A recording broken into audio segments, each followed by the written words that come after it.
If you don't learn properly, life will teach you things the hard way. People claim that falling in love has become such a superficial process that it no longer resembles true love. We are educated on how to treat others, but not on how to treat ourselves. Why is that? Among the vast number of people, the relationships that appear divine often don't exist.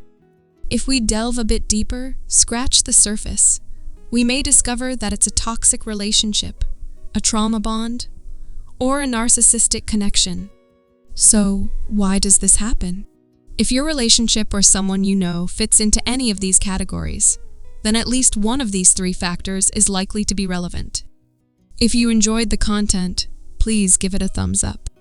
If you haven't subscribed to the channel, consider subscribing, share this content, so that more people can gain some understanding from it.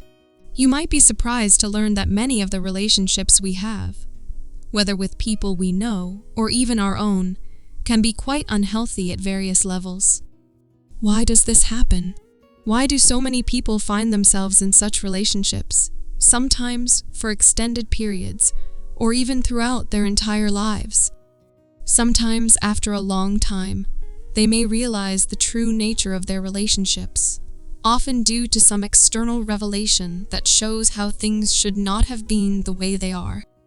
I believe three crucial factors contribute to the prevalence of such relationships. Let's dive right in without delay. The goal is for you to reflect on these factors and internalize them.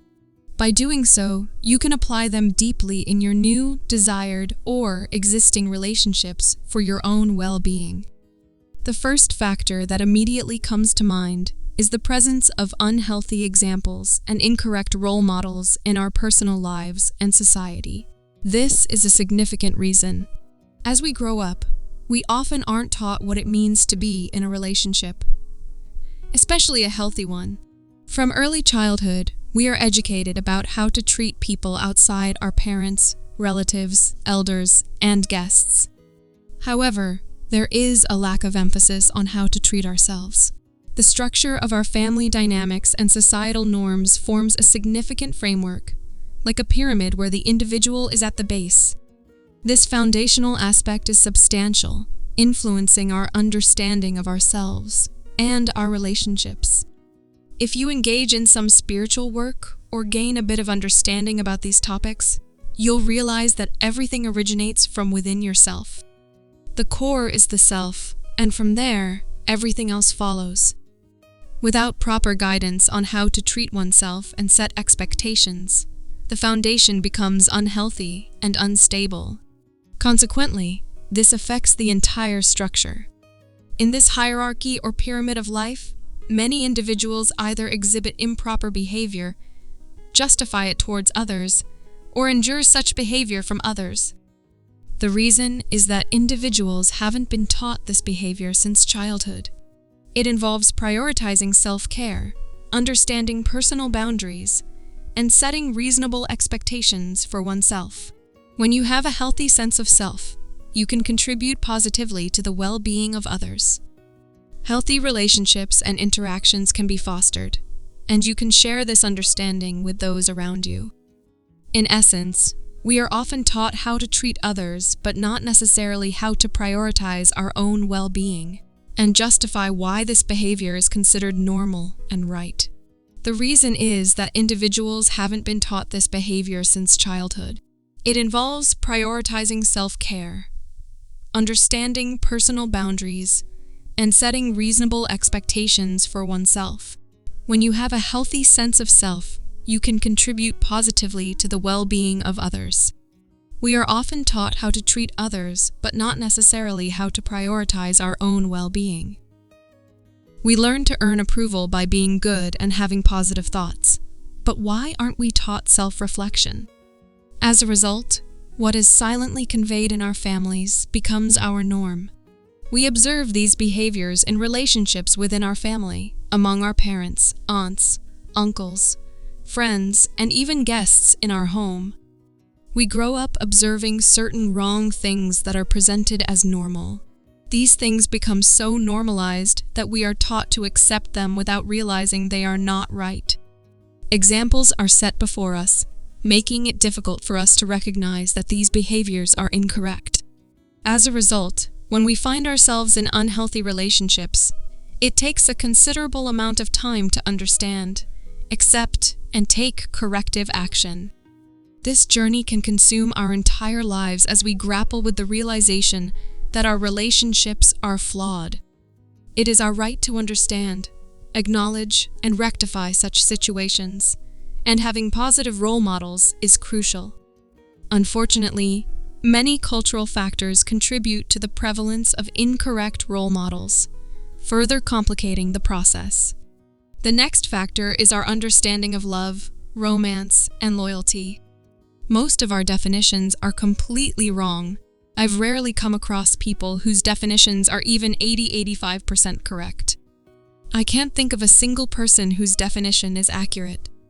Our understanding of love changes over time.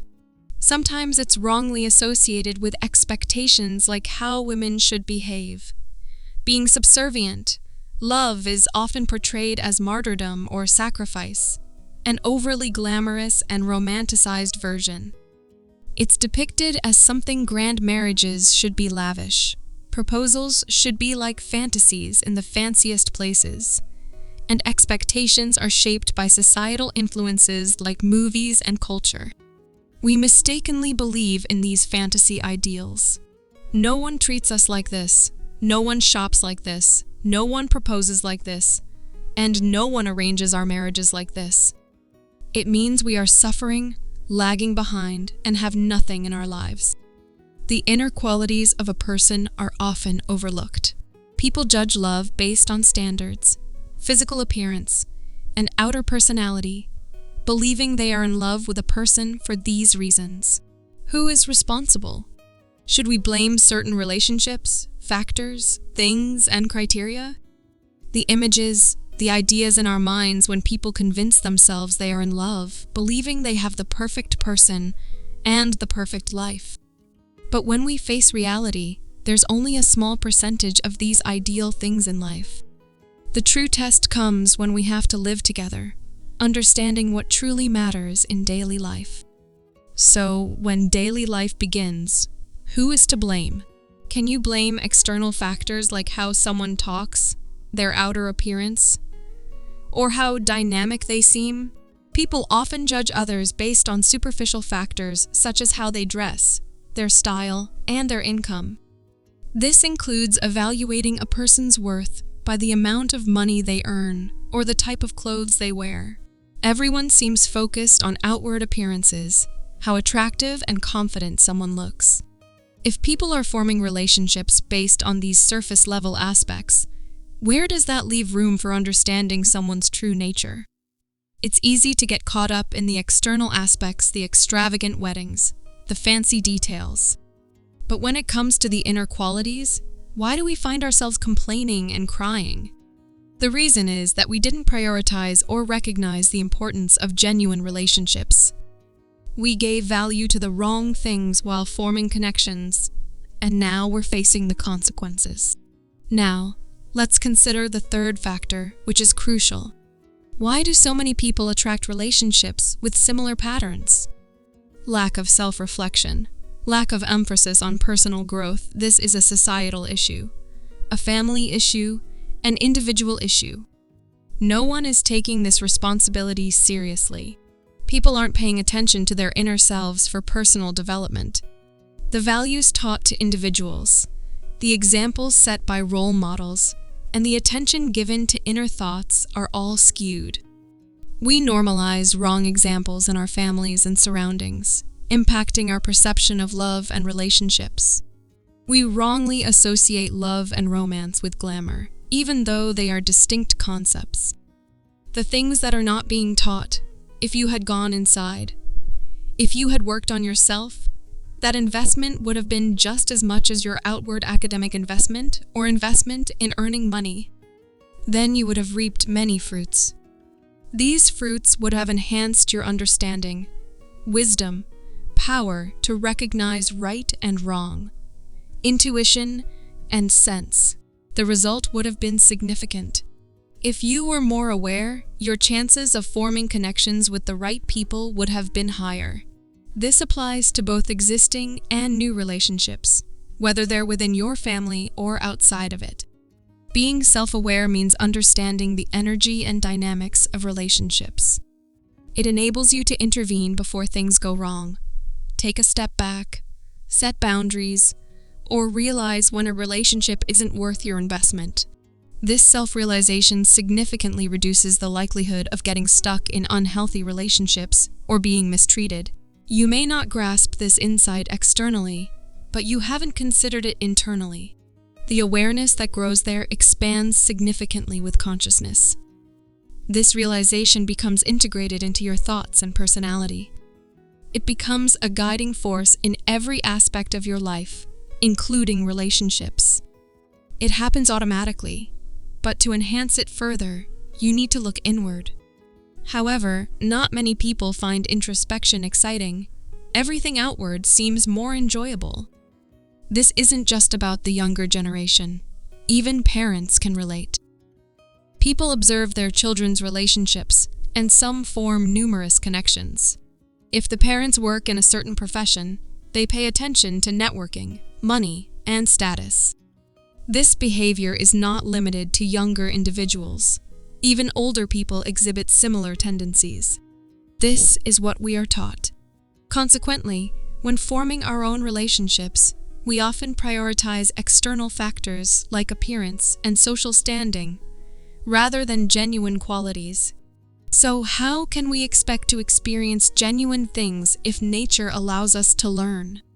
Then, why do we cry? These are the three main factors. If you examine it closely, it's certain that if you have such a relationship, there's a high chance that there will be at least one reason, maybe two or all three reasons, making you wonder why you got into such a toxic relationship or experienced trauma bonding. That's it for today. There are many more profound topics that are connected to our personal growth and healing. I'll continue making videos. Until next time, take care of yourself and reflect on these 3 points.